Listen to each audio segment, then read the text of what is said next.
Alright, so here we are with a game that I've been promising for a few weeks now. Another game in our How to Study Pro Game series, and this one is going to actually going to be interesting, I think. The other ones were, of course, but we're actually going to get into some rather unusual play, because this game is going to feature the players Gu Li and Cho Yu, and they do not play orthodox at all. They play very unorthodox this game. I mentioned it in one of my previous lectures that I'd be going over it, so now I shall do so.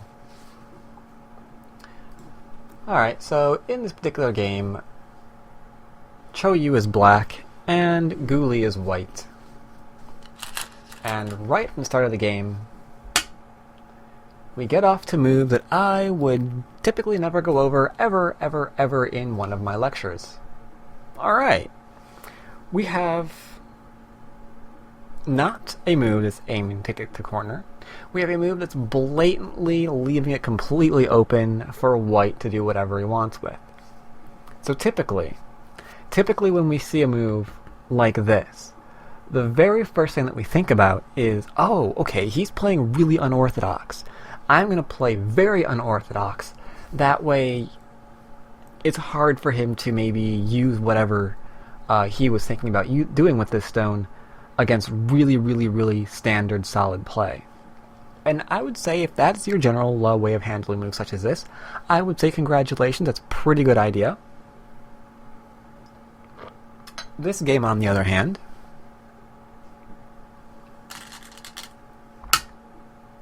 is not going to go that way.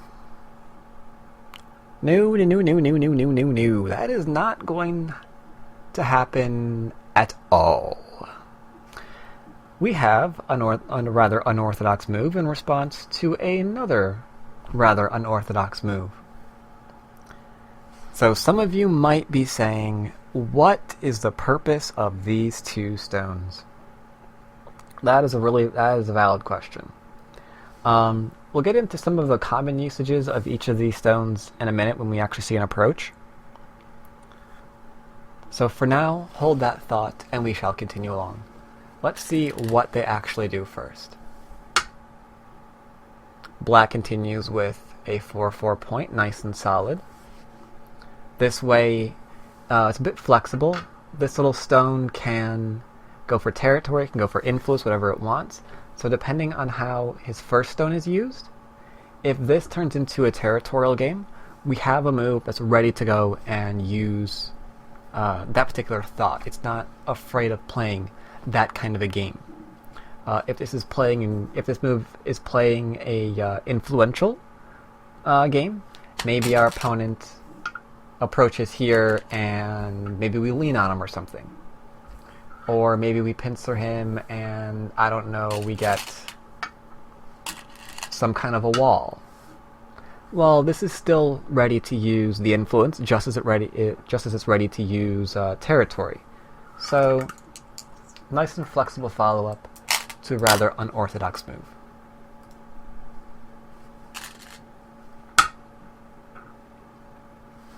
Gu Li, on the other hand, continues with his rather unorthodox play. This is really difficult to actually state what's going on. And for the moment, I'm going to not even begin to state what's going on. If you're studying a pro game, many times you're going to run into a situation where you're going to have no idea what's happening. So I want to use this game to answer some of those questions, as in how do we figure out what's happening in the game when we ourselves do not know. That is what I'm reserving this game for. So let's say we have no idea what white's trying to do here. We might have a fairly good idea because I mentioned, how flexible this opening can be. But let's say we don't have any idea what white has been wanting to do with this. Let's figure out what he's going to do from his various moves. Because usually, and this is something that I haven't mentioned before, or maybe I have no idea. Usually when we study pro games, we're not going to study a game just once. We're going to study a game just once and hopefully get a few of our questions answered. That way when we go back over the game again, we have a better understanding of what's going on. So that's what we're going to do here. No idea what this opening is going to do. Let's see what black does. Okay. Black approaches from the outside. He had other options available to himself. He could have approached from here. He could approach here. He can even go and approach the 3-3 point. If he plays here, really quickly, what some ideas that he could do here is white. Could lean, get a wall. That might be large. If we can get a wall in Sente, maybe we can even start to create a large area over here. Probably not going to turn this into a framework, because these two stones, I don't think they're going to be working very well together until you enclose something here. I could be wrong about that. Another option, we could get attacked. So that's an issue. He chose the side that he's most obviously not going to be attacked from. The chances of white playing a move like this are very, very nil, because this corner is just completely open. Black can take it and be perfectly happy. Or let's say, what else could black do? I guess black could come out. That would be a little bit weird to give this sort of deal to his opponent, because we have a potential link up underneath there, even if we're surrounded. That'd be kind of weird. That would feel very, very strange. But we would definitely be giving moves like this, as well as this, to our opponent. Maybe even here. So this says, I don't want you to pincer me. I want you to take your corner. Okay. White says, I am going to use this. I am going to take this corner. That's worth quite a few points. They're going to go to me. No problem. Black did not want to be pincered. He did not want the corner. He wanted influence, right? So let's see why he might want influence. Let's look at the wall that he's going to be creating. With normal, happy Joseki. Okay, so we have a wall. And we do have this stone that's not facing the corner, for example. It's not aiming at taking territory in the corner. We have one that seems to be aiming more towards the side. And now we have a wall to go with it. So right now, black should be kind of content. These stones are working together. No surprise.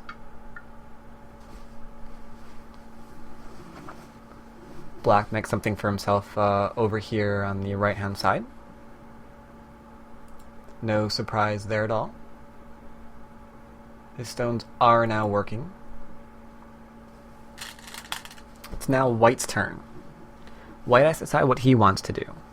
Because we could go, take an enclosure. It is possible.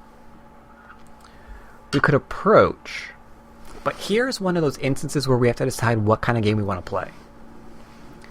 Because I'm sure all of you know the difference between approaching here, for example, and let's say doing something a little bit different, like splitting, approaching on the inside, right? If we play from the outside, then what we're saying is go ahead, take this area for yourself as a framework. I'm probably going to back off, and I'm going to get a framework for myself. So then it's going to be a game, one framework versus another framework. And if you are comfortable in that kind of game, then you can go ahead and play this way.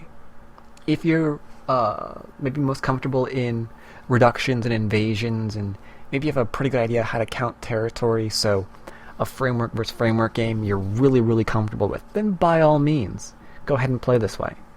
If, on the other hand, maybe that rubs you the wrong way, maybe you find it boring, maybe, I don't know, it could be 100 different reasons why you don't want to play that way, then you might want to think twice about approaching from the outside. Because this says you want a framework game, whereas something, let me get this move right, I don't want to get this wrong.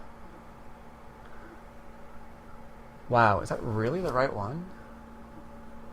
No, it isn't at all. Sorry.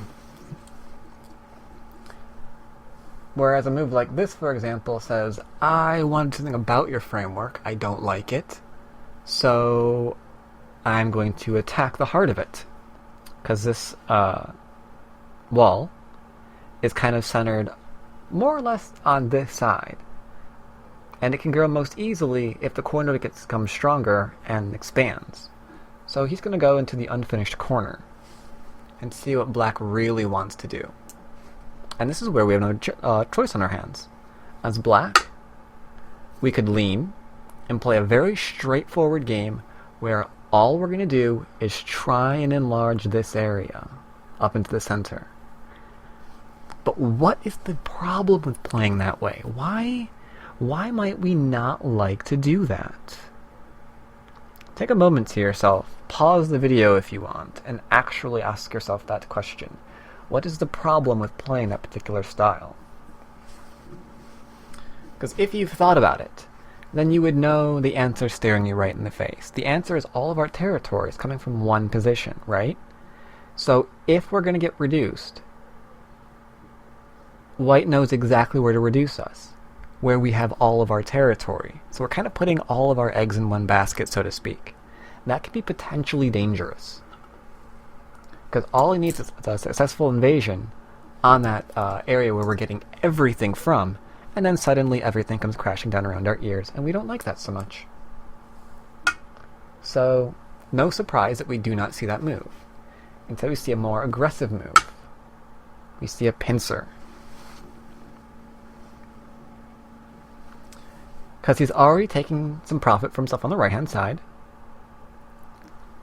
The area over here is still very much open. So he wants to attack to profit here, since he's also profiting over on the right-hand side. We could go all of our eggs in one basket, so to speak, but that's a little bit more dangerous. Now right away we can completely remove a few ideas from the board of what white can do. White could just say, I want to live in your corner, and black could say, alright, then I'll surround you for the best situation I could have come up with ever. Right? Getting influence here to expand, enclosing white so we can build up the this area. Don't want to do that, right? So no, white is not going to do that. White needs to come out. White needs to keep these stones separated. That way this whole area doesn't become a center of black's influence.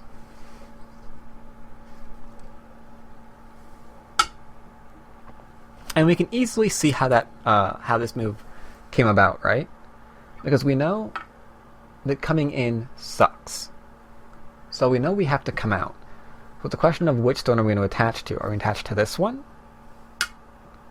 And make this area strong? Could. But this area being stronger is probably kind of what black wants, because this is where a lot of his territory is coming from right now. If we can get stronger this way, without leaning and covering up these points, might be a little bit better.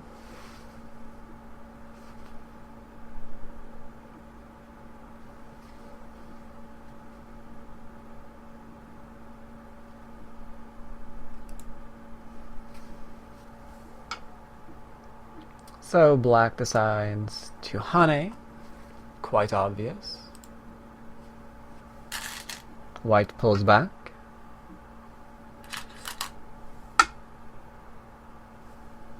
Black protects.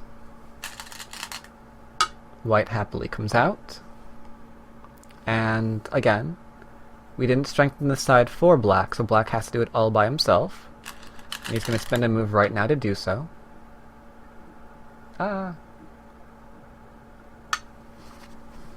Okay, what did I do wrong? Oh, for frack's sake, I slipped. My bad. That should have been off star point. I knew something was bugging me. Even when I'm playing a game on a board, I can screw up the SGF tree. I'm really, really great at that. I really am great at that. It's something that's consistent in every game I go over. I make at least one mistake.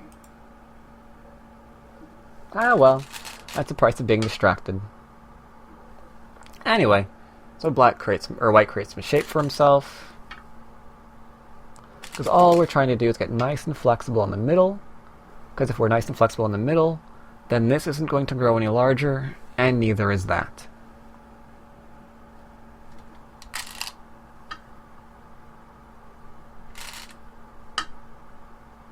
Yes, we're giving some territory away to our opponent. That's going to be unavoidable. And it's well worth the cost of ensuring that we've got a nice, strong group here. Let's see, we don't have to run out anymore. We ran out 2 stones because pushing here was going to be Sente, because we don't want to get completely surrounded, right? So the turn here was going to be Sente for black.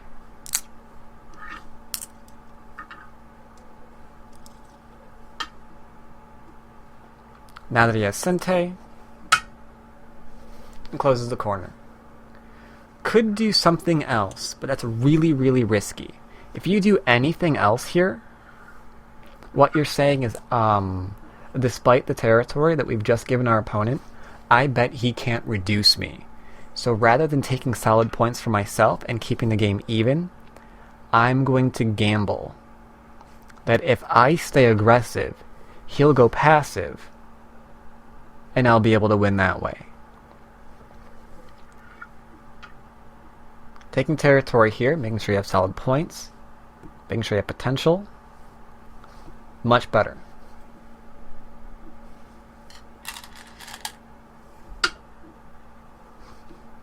Nice strong move for black. He's got solid points of his own. Makes it harder for white to, let's say, that's a black stone. Makes it harder for white to invade his 3-3, for example. Makes it almost impossible for white to try to get a stone back here, or an easy approach.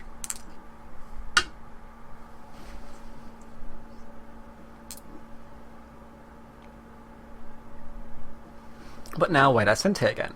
But before I continue the game, I want to point out that this scenario here that we're seeing on the board is very, very normal for the unorthodox openings that we saw in this game. At some point, it has to return to some semblance of sanity. It has to go orthodox. You have to get territory. That territory has to come from somewhere. So sooner or later, we do see things like the enclosure. We do see things like simple exchanges where we're just looking for shape.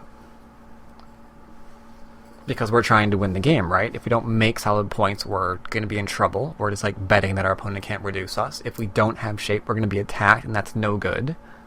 So sooner or later, the games usually devolve into something like this, despite the rather unorthodox play.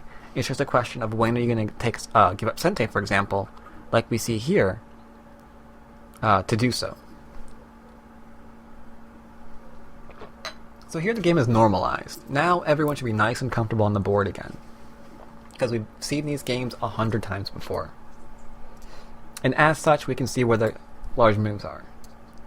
We've got an enclosure, and quite a bit on top for black, or on the bottom, I guess that is for you guys, for black.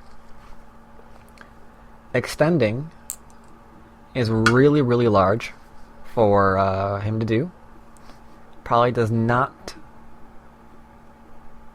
want to give that to him as white. We want that stone for ourselves. If we use our Sente to go here, and black gets to extend, that's just not going to be worth enough. So, no surprise to anyone. White takes it for himself, makes sure that that's not going to grow all the way across the board. That'd be bad. And it's probably game losing, actually. I'm hesitant to say that's game losing, but that is so large. Because now not only has black enlarged his area, he's now made sure that any kind of invasion doesn't have far to run, so it's a lot safer to do. That would be really, really bad.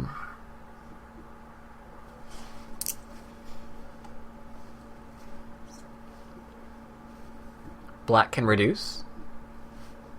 If he does, he's making a weak group though, because this is going to be a 2-point extension, right? At most, which will then fall under attack. So if he tries to reduce this, he's going to be assaulted for quite some time. Instead, we see Black secure himself, take those points. He decides not to create a 2-space extension and give control of the fight over to his opponent, because who knows how long he'd have to run, who knows where he'd have to run, and who knows how strong White would get in the middle while all that was happening. So instead, White gets to extend his framework. So Sente for Black again. How many invasion points do you guys actually know here?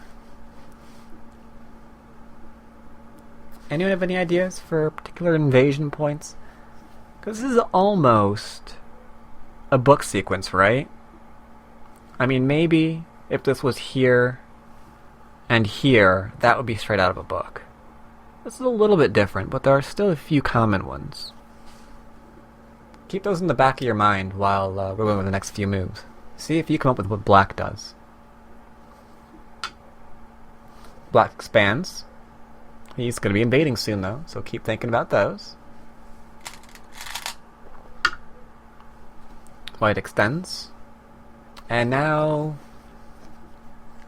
it's pure reduction in fighting, right? The corners are taken. I mean, that's obvious. Corner, corner, corner, corner. All nicely taken. The sides are all taken. All that's left is the middle and reducing various areas of territory. Now, do we have any weak groups? No, we don't. White is pretty strong everywhere, so is Black. So now we're going to be invading.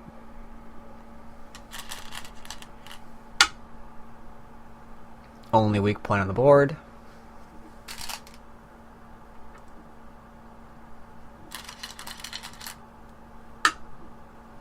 Expands. Group's not weak, but maybe we can force it to live with an extra move in the corner. And a lot of players would do that. A lot of players would be uncomfortable with their position right now, and they probably would spend an extra move back here. Don't have to, though. Really don't have to. Because if you did, you could immediately picture, for example,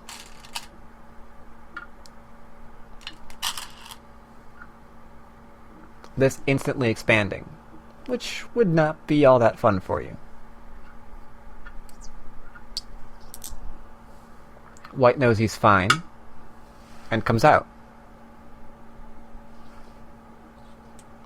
So now it's Black's turn to be a little bit nervous, because just as we can see Black particularly expanding, we can see White expanding too if we're not careful. So time to limit that immediately. Might serve for an expansion later, who knows?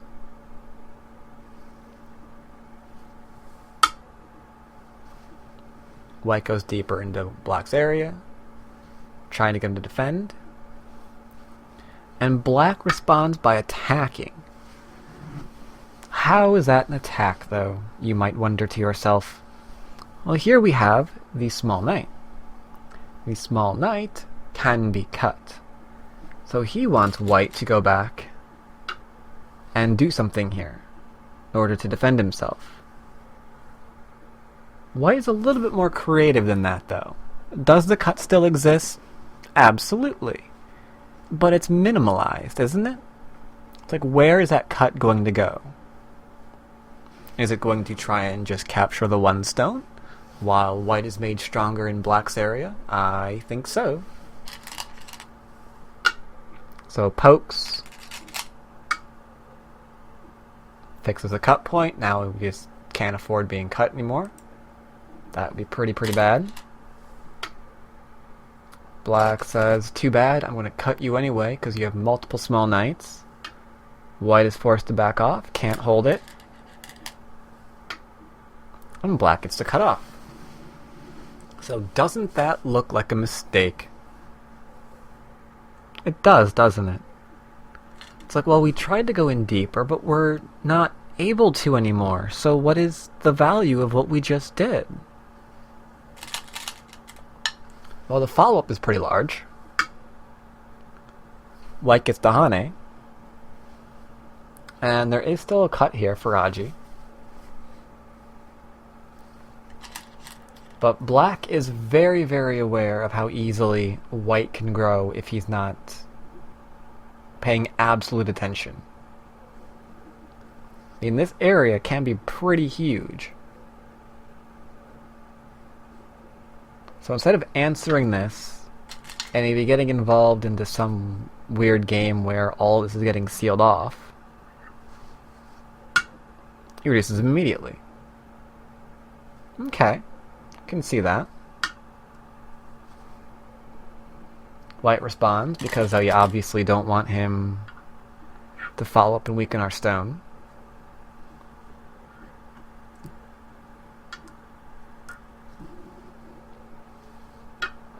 Now that this is getting sealed, use our Aji to see what's available to us.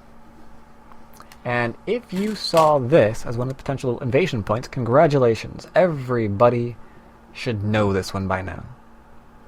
This one's common enough, I think, nowadays, that everyone should know about this particular attachment. White blocks this way, but for the sake of argument right now, let's say he blocked this way instead. This says you can probably live in my corner, but I just want the outside.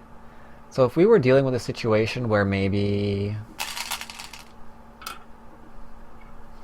it was maybe something like this, and we could let him live in Gote and continue taking the area for ourselves, the variation to choose. Or we can just completely swallow the outside.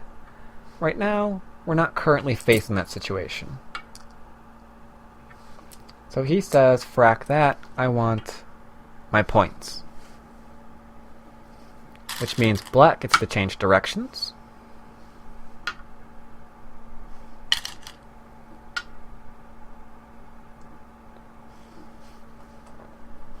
White connects. And pretty easy life. Well, shape anyway. Not quite alive just yet. But he's on the way there.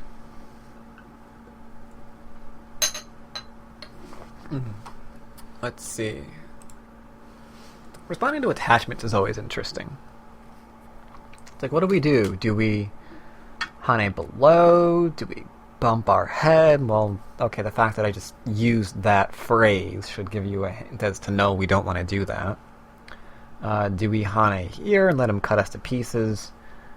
You can tell by my tone that's probably not the ideal answer. If we Hane here, though, makes it hard to get a base. If he's not sure how he's getting his base yet, then he's still running. If he's still running, we can profit. Good idea. This is precisely why black counterattacks. He plays the cut, forcing Samaji out of his opponent.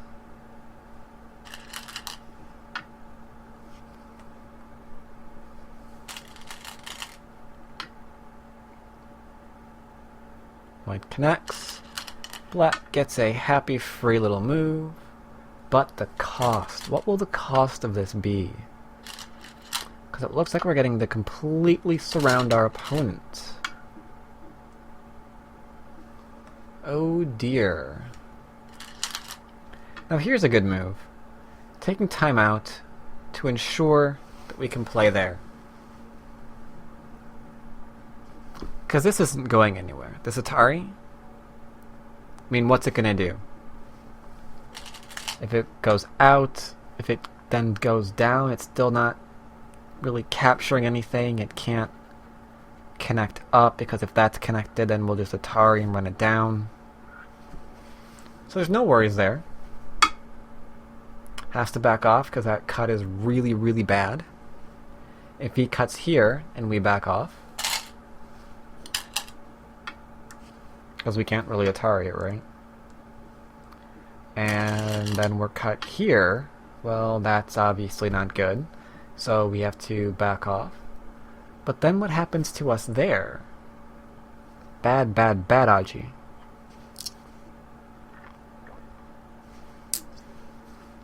So white backs off.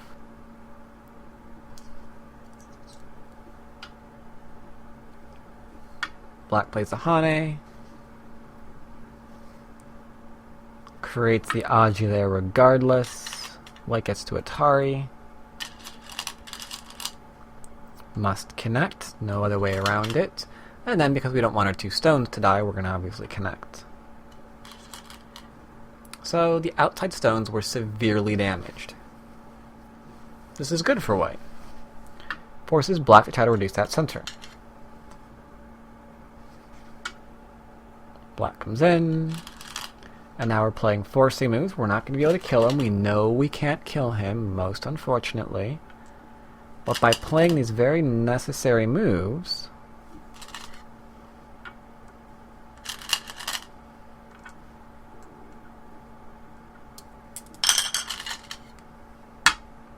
we've ensured that this gets done in Sente.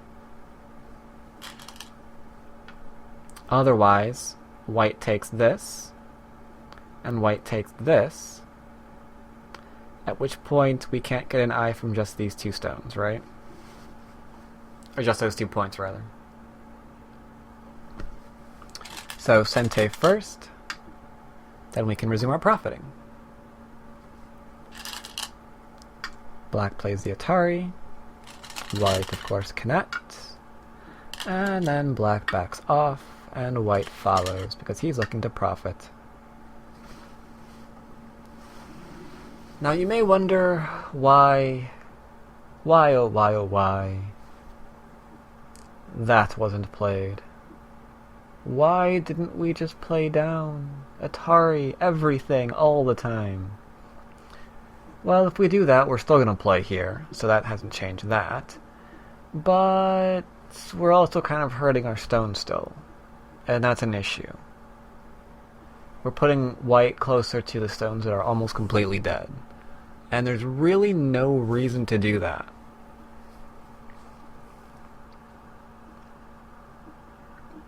If he plays here, well, that area's still a lot open. Maybe we can actually play down and cut off those stones. Maybe we'll be able to connect. Whoa, shoot. Sorry. Slight mess up. There we go. Maybe we can threaten to connect and force them to kill the stone. But if we make these stones stronger, then we kind of lose our Aji, so we don't really want to do that.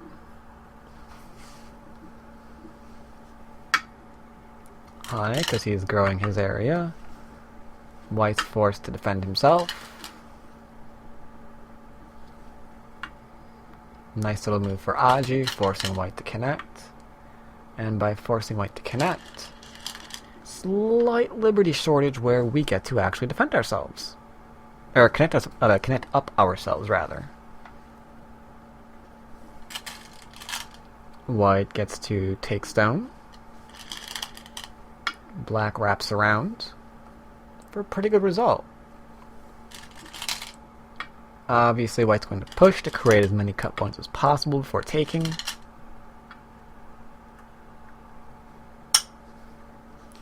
And then black's going to defend. And that cut point, maybe it comes in handy. Maybe it doesn't. I think... Not sure about that move. I don't think it was needed right then. I think maybe it was a time Suji. Hard to say with some of these moves. Okay, that was really skillful. There we go. Black connects rather than playing down. That way we don't get the free Atari to our opponent. This way that stone is forfeit, maybe more if he doesn't play their move there. Wow, why am I hitting stones all of a sudden? White connects up. I'm thinking that move was a counting move. It's like, can we afford to just take our profit, or do we have to do something different? I think what we decided is we can just take our profit and be happy.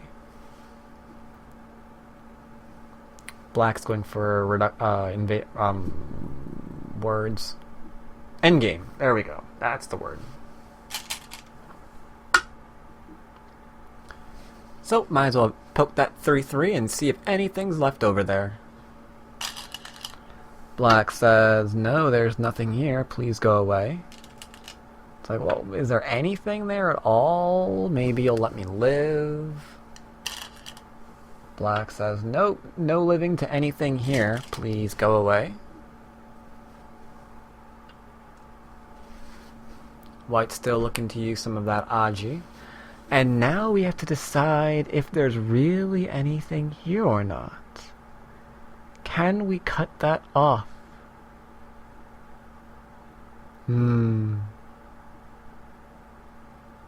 It's looking very interesting. It's really complicated too. Because this is worth a lot of points if you're wrong. If you've played all that, now you're just like going to let your opponent cut you and lose a bunch of stones, there's gotta be something here, right? In the game, ouch. Ow. Don't ask. In the game, black backs off and lets white connect. But what if he actually did do this? What if he did? What if he did? Well, there are a bunch of moves available for white now. For example, this is not a good shape ever, so that's going to be free. And moves like this are going to be free. And moves like this are going to be free. Now we're slowly starting to see a shape take point in the corner, because we can't let them in the corner with all of this available. So is this going to turn into a ko? Is this going to turn into something worse as white follows?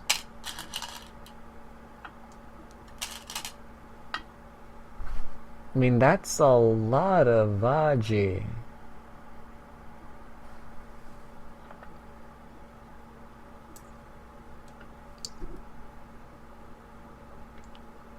Let's see if I can undo this gracefully here.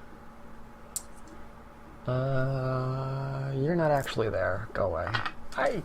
You, back here. Thank you. Right, so... that's not there, that's actually there. Now we got it. So black keeps his profit. White gets the turn. Complicated variation.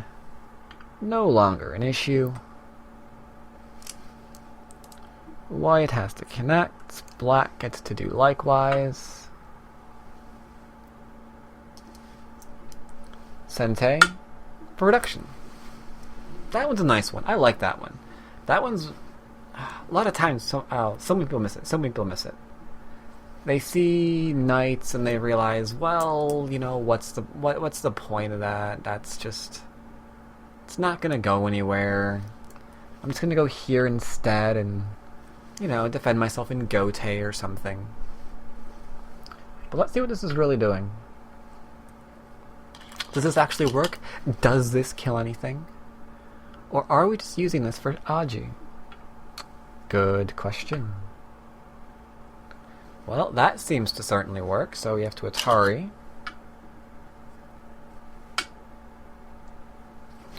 Black has to kill the 2 stones, right?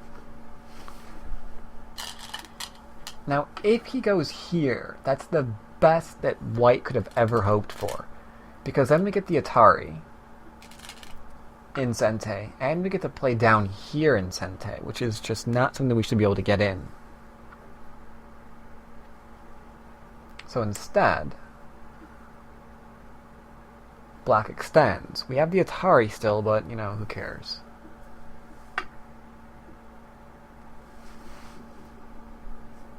Alright, so white extends. We still don't want our stones captured, right? And they're about to be. So black has to play here. But at least now this is good for endgame. It's a little bit better, a little bit better. And most importantly, white kept Sente from just throwing in the stones and getting Aji for a few other moves. More endgame. Because the sides are all gone, the corners are all gone, middle's pretty much spoken for. So not a lot to do now besides endgame.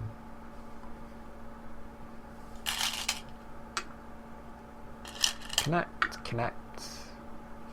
Don't get fancy and leave something like this. I see that a lot. That just leaves co-threats.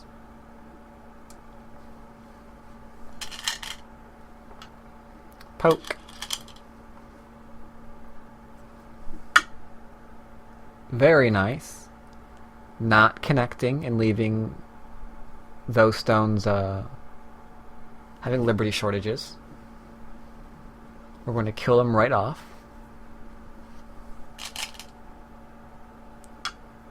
White gets to extend in a little bit. Atari, very important move. But white should be fine here.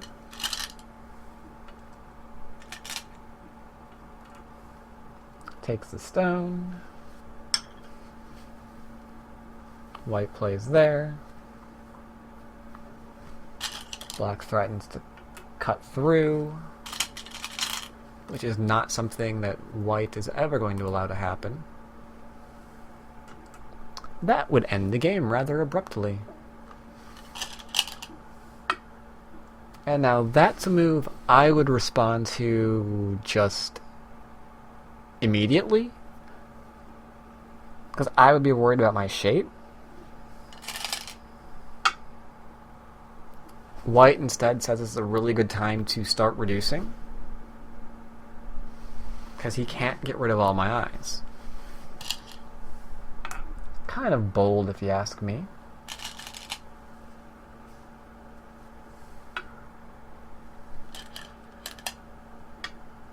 Black protects the stone, because where the other eye was coming from.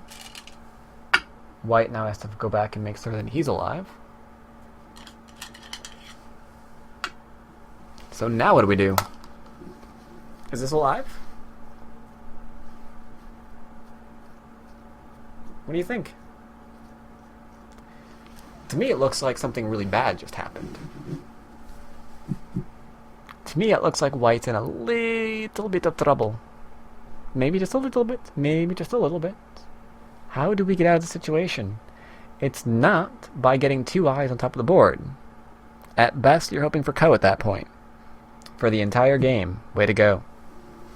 Where the heck is that other eye coming from?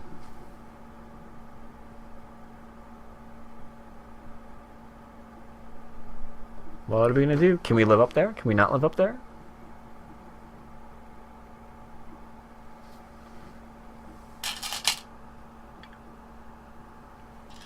White plays the Atari. Actually, before I play that, I don't think that's true. Yeah, I thought so. Black keeps him away.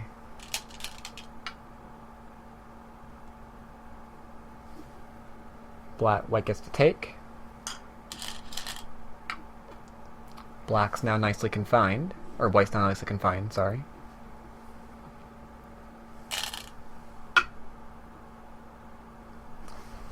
Oh boy, isn't this fun.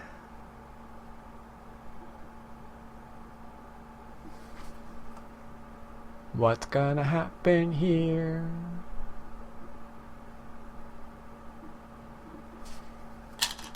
Well, glad you asked.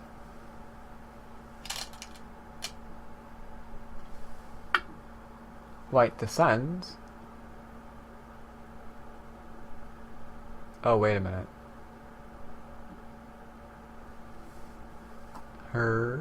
No. Did I miss a move? Yeah, I did. White doesn't descend, it's black's turn. Lol.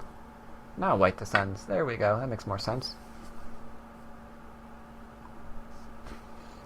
And now you can see what we're trying to do here, right? Black wants to get in here and connect, because then white's not living locally. But the one thing that's saving him from that actually happening was the start of all of this. It's like if you get in that, Well, what happens to the outside? What happens to moves like the connection? That's a valid question.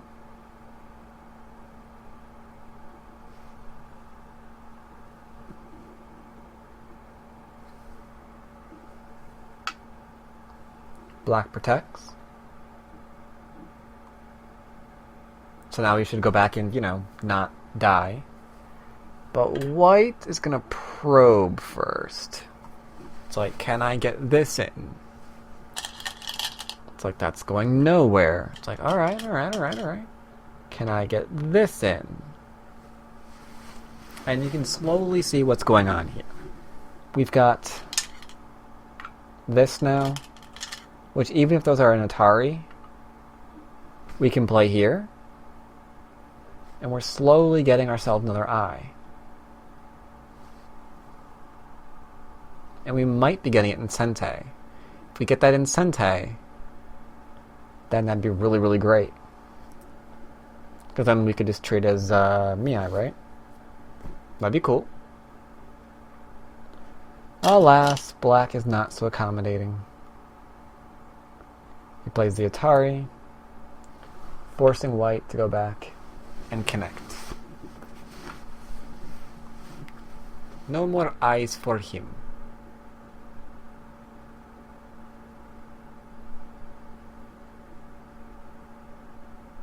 Alright, so now it's black's turn. He follows up the move that was ignored. White responds. Black protects. White reduces. Can't Hane, have to back off. Can't Hane, have to back off.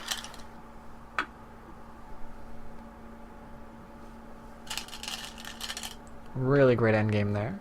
And now we have to be reduced yet again. Black takes, because now we can push through and cut. So white defends. Black threatens a cut. White defends that as well.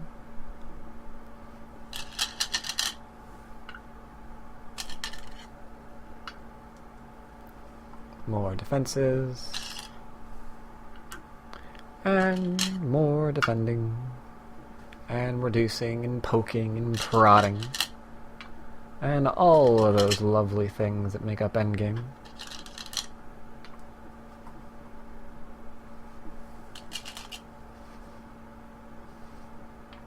That's an ugly one. Don't want to lose those stones. That'd really suck.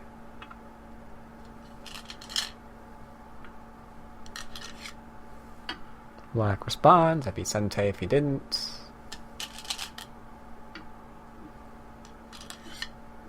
No taking my stones.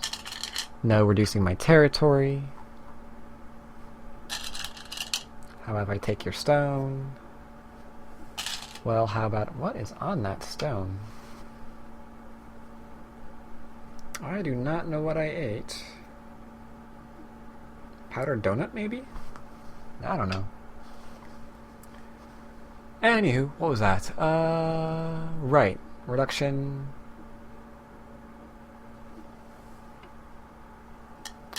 Reduction. Little pokes, little prods, very few moves left. Poke, poke, poke.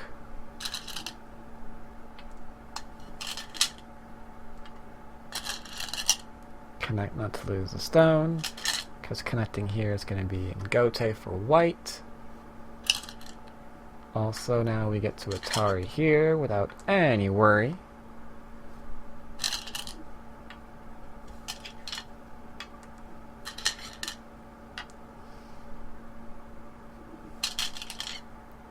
White defends. Black finally takes. White, of course, drops down, otherwise pushing his Sente. See, it's really good going over endgame sometimes. I make it sound like I completely would do these things in my games, but I wouldn't, and then, yeah. anyone who actually seen my games knows this firsthand. As I suck at endgame. Do I suck at move orders too? Was that White's turn? Yeah, it was. Okay, good. Black connects. White does a little push. And we're going to immediately block that because that's worth about 1 billion points in the endgame.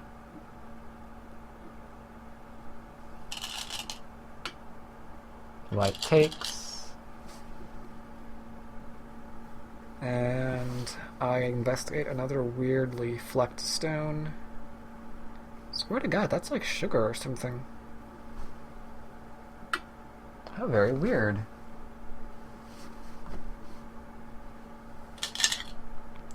Threaten to poke through and steal himself some stuffs. For Aji, not meant to live. But you can see the follow-up. Follow-up becomes enormous. Can't allow that to happen. No, no, no, no, no. But he still takes time not to just immediately go into reduction mode and connect and let him get, you know, points or whatever. He's still gonna threaten to kill it off first. Has to connect. Then still threatens to kill it. Forcing white to, or black to connect. Because if he didn't, and this managed to connect up, then these 2 points would go to black. Right now, they're not. In fact, depending on who gets it first, these 2 points might not go to black, and this one might not either if white gets that move in. Probably not going to.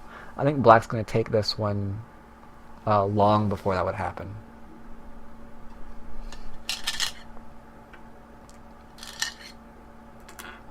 Atari connects. Yep, immediately. See? Goes and it plays the Atari. Takes himself a point. Separates. Connects, because that's worth a lot. Yeah. That's worth more than the capturing stones. Order matters. Now we go back and connect. Very, very important move for both sides. White has to go back and ensure that he's alive. Black threatens to come in. That's worth about 1 billion points as well in endgame. Let's see. Black connects. White connects. Black says no, that's not a point for you. Well, white says that's certain. Oh, for frack's sake. White says that is.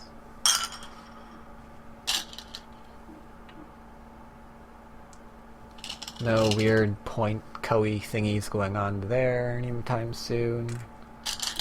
Atari connects. And connect. And now they go into scoring. But since I actually have the game record here, I don't have to do that. So I can tell you that white wins by 4.5. And as you might recall, white was Ghoulie. So this was a rather interesting game that started off very unorthodox style. But towards the middle of the game, we can see how even an unorthodox opening that we saw here in this game switches back to a very orthodox style itself. So it's not like you can say that I'm going to play an unorthodox style because I cannot do orthodox. I don't do territory very well. I don't do making frameworks very well. Whatever. I'm just going to confuse and maybe fight my opponent with maybe a strange opening and see if I can't win that way. That will not work, because sooner or later during the course of the game, you're probably going to have to slip back into this kind of style, and if you're uncomfortable with it, you're screwed. So that's one of the reasons why I focus on more orthodox styles of play, because no matter what kind of opening you choose, you're probably going back there. And if you don't have that solid foundation, you're screwed. Simple as that. So that was a really good example of that, how even very, very weird openings can turn into something that we're all familiar with, and maybe understand a little bit more about why that actually happens. So I hope you enjoyed this game. You probably didn't enjoy the last 10 minutes or so when I was doing endgames. Sorry about that. I usually pick games that do not have that for a reason. Sorry. I will, of course, be doing more World of Baduk games later, as well as more How to Study Pro games, if I find one that I think is worth going over. So, until then, I will see you all next time. I hope you enjoyed the game, and take care, each and every one of you lovely people.